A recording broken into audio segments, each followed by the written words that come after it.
우리 다 같이 사도신경 신앙 고백하심으로 3월 31일 우리 사순절 새벽 예배를 시작하겠습니다. 나는 전능하신 아버지 하나님 천지의 창조주를 믿습니다. 나는 그의 유일하신 아들 우리 주 예수 그리스도를 믿습니다. 그는 성령으로 잉태되어 동정녀 마리아에게서 나시고 본디오 빌라도에게 고난을 받아 십자가에 못 박혀 죽으시고 장사된 지 사흘 만에 죽은 자 가운데서 다시 살아나셨으며 하늘에 오르시어 전능하신 아버지 하나님 우편에 앉아 계시다가 거기로부터 살아있는 자와 죽은 자를 심판하러 오십니다. 나는 성령을 믿으며 거룩한 공교회와 성도의 교제와 죄를 용서받는 것과 몸의 부활과 영생을 믿습니다. 아멘.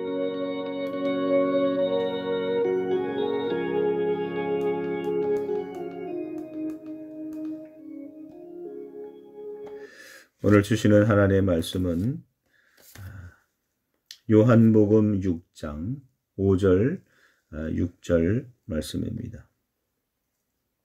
요한복음 6장 5절 6절 말씀.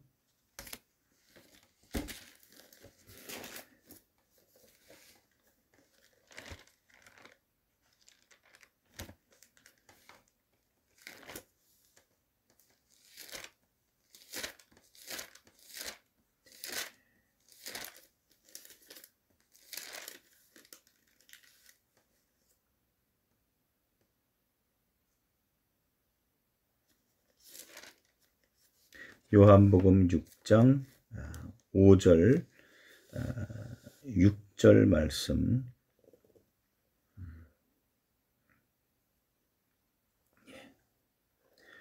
제가 읽도록 하겠습니다.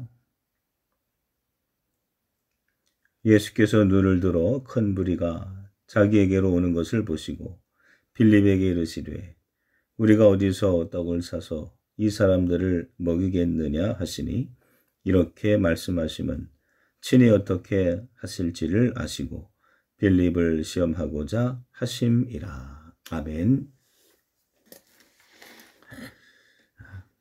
성경에 나오는 수많은 기적들 중에서 가장 인상 깊은 기적을 꼽으라고 한다면 아마도 저는 이 기적이 아닐까 싶습니다. 바로 오병이어의 기적입니다. 실제로 마태복음, 마가복음, 누가복음, 요한복음, 이 사복음서 모든 곳에서 다 이 오병이어의 기적을 다루고 있기 때문입니다. 그만큼 이 기적이 주는 메시지는 강력하고 직접적이고 그리고 유치원생들도 깨달을 만큼 이 복음의 진리가 아주 명확하기 때문입니다. 그만큼 이 기적이 우리에게 주는 메시지가 그리고 충격이 컸다고 할 수 있는데, 그런데 왜 사람들은 이 오병이어의 기적에 대해서 그렇게 열광하고 또 그리고 눈여겨보는 것입니까? 그것은 아무래도 먹고 사는 문제가 절박했기 때문입니다. 사람이 의식주, 먹고 또 입고 자고 하는 인간의 기초적인 그런 문제가 사실은 가장 절박하고 또 가장 우리에게 실질적으로 필요하지 않습니까? 오늘 말씀은 이렇습니다. 예수님께서 제자들과 쉬기 위해 한적한 곳으로 배를 타고 건너가셨습니다. 그런데 그것까지도 수많은 사람들이 어떻게 알고 예수님을 쫓아오게 됩니다. 한두 사람이 아니었습니다. 20명이 아니었습니다. 몇백 명이 아니었습니다. 수천 명이 되는 사람들이 예수님 앞에 몰려들었습니다. 얼마나 영혼이 갈급하면, 얼마나 절박하고 인생이 고난이면 그렇게 예수님을 찾아왔겠습니까? 불쌍한 마음이 든 예수님은 말씀을 전하시죠. 그들을 돌려보내지 않으십니다. 그리고는 저녁 때가 되었을 때에 이제는 사람들을 돌려보내야 될 텐데 예수님은 걱정을 하십니다. 저들에게 뭔가 저녁을 지어줘야 될 텐데 하는 그런 걱정을 하게 됩니다. 그래서 예수님은 고민하시다가 제자들에게 묻습니다. 저들에게 나눠줄 음식이 좀 있느냐라고 물어보니까 고민을 하던 빌립이라는 제자가 이렇게 말을 합니다. 어렵습니다. 불가능합니다. 할 수 된다면 적어도 200데나리온 되는 그런 돈이 있어야 저들을 먹일 수 있습니다. 200데나리온이라고 하는 이 액수는 엄청난 것입니다.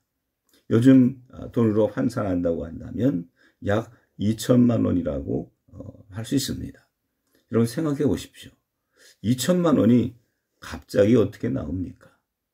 제자들도 사실은 다 배를 버리고 그물을 버리고 세상 모든 것을 내려놓고 예수님을 맨몸으로 나왔으니 뭔가 있을 리가 없죠. 그렇습니다.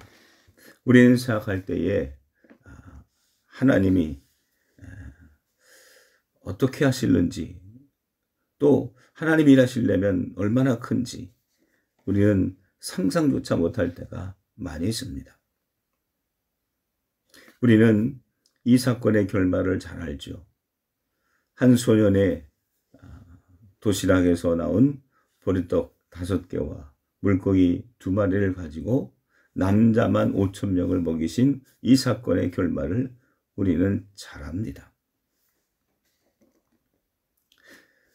많은 사람들에게 음식을 나눠주고도 12강주리가 남을 만큼 많은 사람들이 배부르고 풍족하고 그리고 채울 만큼 하나님의 역사는 놀라웠다는 사실을 우리는 잘 알고 있습니다. 우리는 빌립의 걱정과는 달리 돈 한 푼도 쓰지 않고 오직 그 소년의 헌신을 통해서 많은 사람들을 배불리 먹이신 이 사건을 우리는 잘 기억하고 있습니다. 그래서 우리는 단지 그 200데나리온이라고 하는 그 돈만 계산을 하고 그리고 의심을 가졌던 그 빌립의 태도에 대해서 우리는 믿음이 없는 잘못된 행동으로 우리는 그렇게 오해하고 곡해할 때가 많습니다. 빌립이 과연 그러면 믿음이 없이 불필요한 그런 사람이었을까요? 계산한다는 것 자체가 불신앙적이고 전혀 우리가 생각하지 말아야 될 그런 우리의 나쁜 습관의 모습일까요? 그렇습니까? 아닙니다. 빌립은 현실에 맞게 최선을 다해 생각하고 계산하고 그리고 의심도 해보았습니다. 그것도 의미 있는 일인 것입니다. 왜냐하면 우리가 신앙생활을 할 때에 그런 믿음도 필요하기 때문입니다. 만약에 그렇게 계산하는 것 자체를 예수님은 싫어하시고 완전히 잘못된 것이고 사탄 마귀의 꼬임에 넘어가서 또는 세상에 속한 사람들의 습관처럼 아예 없어져야 될 나쁜 습관처럼 그렇게 생각했다라고 한다면 예수님은 아예 빌립이라는 사람 자체를 제자로 삼지 않으셨겠죠. 우리는 도마의 이야기를 잘 압니다. 도마라는 제자는 어떻습니까? 내가 예수님이 부활하신 거 나는 못 믿겠습니다. 나는 예수님이 십자가에 못 박히셨는데 그 손바닥에 내가 손가락을 넣어보지 않고서는 내가 예수님이 창에 찔려서 그 배가 찔려서 다 창자가 터져서 죽으셨는데 그 배에 내 이 손을 넣어보지 않고서는 절대로 믿지 않겠습니다라는 의심 많은 사람이었습니다. 그런데 예수님은 그 도마를 꾸짖으시고 그 도마를 내쫓으셨습니까? 아니요. 그 도마 한 사람을 위해서 예수님은 직접 자기의 부활의 몸을 이끌고 도마에게 나타나지 않으셨습니까? 의심하는 그 믿음도 주님의 일에는 필요하기 때문에 그 도마를 주님은 사랑하시고 그에게 나타나시고 보여주시고 믿음 없는 자가 아니라 믿는 자가 되라고 말씀하신 것처럼 오늘 빌립이라고 하는 제자에게도 마찬가지였습니다. 200데나리온은 있어야 되겠습니다 라고 말할 때 그 빌립을 저주하거나 꾸짖지 않으셨습니다. 그러냐? 그래 하고는 그냥 받아들이셨습니다. 빌립도 200데나리온이 있어야 됩니다 라고 그렇게 반문했지만 여기 있는 것을 사람들에게 나눠줘라. 30명씩 50명씩 그렇게 모이게 하고 다 앉게 하고 너희들이 가서 나눠줘라 할 때에 빌립이 도망갔습니까? 아니요. 믿음으로 순종하고 그 떡을 나눠줬던 사람입니다. 그렇습니다. 여러분, 믿음의 색깔은 여러 가지입니다. 우리가 무지개가 아름다운 이유는 빨간색만 있기 때문이 아닙니다. 보라색만 있기 때문도 아닙니다. 남색만 있기 때문도 아닙니다. 그 7가지 색깔이 잘 어우러질 때에 그 무지개에 오묘한 아름다움이 있는 것처럼 예수님의 사역에는 사도 베드로처럼 믿고 따르며 열정적으로 그냥 주먹부터 나가고 칼부터 나가고 몸부터 나가는 그런 열정적인 그런 베드로도 필요하지만 때로는 계산하고 따져보는 이 빌립과 같은 그런 상식적인 그런 상식에 입각한 그런 믿음, 또 마태와 같이, 마태가 누구였습니까? 세리였습니다. 돈 계산하는 사람이었어요. 그런 것처럼 그 계산하는 그 믿음도 필요하다는 것입니다.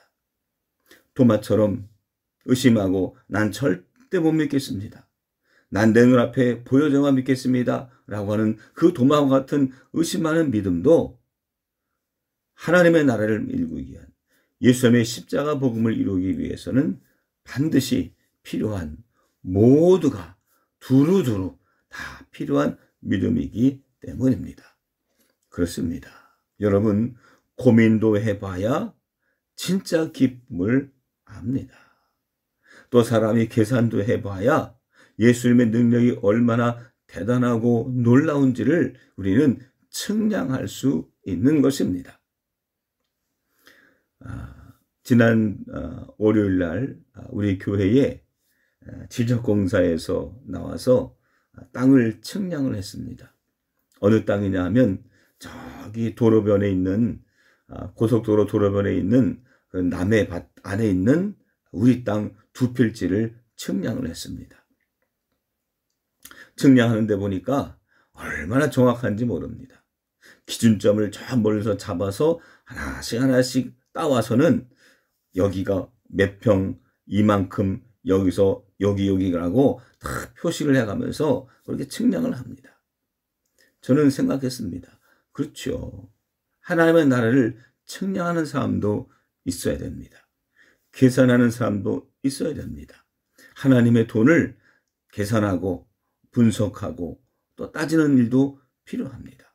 우리가 하나님의 일을 행할 때에 무조건 올 수 없는 아멘만이 아니라 아니요, 나는 그렇게 생각하지 않습니다 라고 하는 사람도 필요합니다. 우리 드림교회가 18년 동안 여기까지 오는 데는 저는 다 나름대로의 역할이 있다고 저는 생각을 합니다. 물론 저의 부족함에도 믿음으로 순종했던 분들도 있지만 아니요, 이걸 이렇게 하면 안 됩니다 라고 하는 사람도 있었습니다. 저는 다 우리 교인이라고 봅니다. 또 우리 교회가 여기까지 오는데 다 그 나름대로 역할이 있었다고 저는 생각을 합니다. 사랑하는 성도 여러분, 한 나라에도 여당만 있고 야당은 존재하지 않는 그런 나라는요, 공산당입니다. 독재국가입니다. 사랑하는 성도 여러분, 야당도 여당도 또 여러분 군소교단도 다 여러분 다 같은 대한민국 국민인 것처럼 여러분 하나님의 나라에 아름답게 쓰임받는 여러분 모두가 되기를 저는 주님의 이름으로 축원합니다. 우리는 예수님이 아닙니다. 우리는 예수님처럼 능력을 행하려고 예수님이 우리를 부르시지 않았습니다. 오직 우리의 색깔대로, 우리의 믿음을대로, 우리의 역량을 가지고 내가 아름답게 쓰임받기 위해서 예수님은 다 골고루 우리를 부르셨습니다. 사랑하는 성도 여러분, 내가 고민해야 될 일이 있습니까?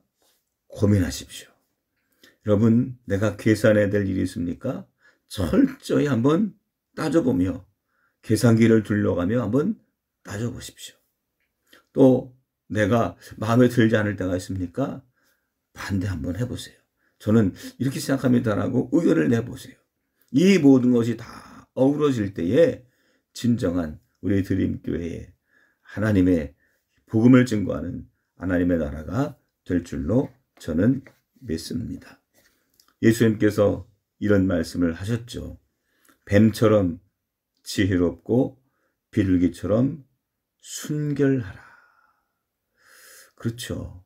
우리가 뱀처럼 지혜롭고 따져보고 계산도 해야 되고, 그리고 비둘기처럼 결론은 믿음으로 우리가 다 하나로 뭉칠 때에 거기에 놀라운 하나님의 역사가 일어날 줄로 믿습니다. 지금까지 하나님께서 우리 교회를 사랑하신 것처럼 앞으로도 우리 모두 여러분들의 그 색깔과 역할과 능력이 다 합쳐져서 더 큰 하나님의 나라를 만들어가는 우리 드림교회 주역들이 되시기를 주님의 이름으로 축원합니다. 기도하겠습니다. 뱀처럼 지혜롭고 비둘기처럼 순결하라고 하신 예수님의 말씀을 기억하게 하옵소서. 누구보다 현실을 직시하며 충실하게 판단하되 하나님의 말씀이 주어지면 주저없이 믿음으로 순종할 수 있도록 도와 주시옵소서. 우리 모두가 다 합력하여 선을 이룩하게 하시고 우리가 힘을 모아서 7 색깔 무지개처럼 우리 드림교회 아름다운 그 색깔의 한 부분이 될 수 있도록 도와 주시옵소서. 하나님, 이 어려운 시기에 하나님께서 이렇게 영상으로 또 우리 사순절 새벽 예배를 진행하게 하시니 감사합니다. 우리가 힘들다고 어렵다고 우리가 나태하거나 게으름 피우지 않게 하시고 힘을 다하고 열심을 다하여 우리가 하나님의 나라를 더 열심히 만들어 갈 수 있도록 도와 주옵소서. 온 세상의 주인이신 예수님의 이름으로 기도합니다. 아멘. 주기도문 하겠습니다. 하늘에 계신 우리 아버지의 이름을 거룩하게 하시며 아버지의 나라가 오게 하시며 아버지의 뜻이 하늘에서와 같이 땅에서도 이루어지게 하소서.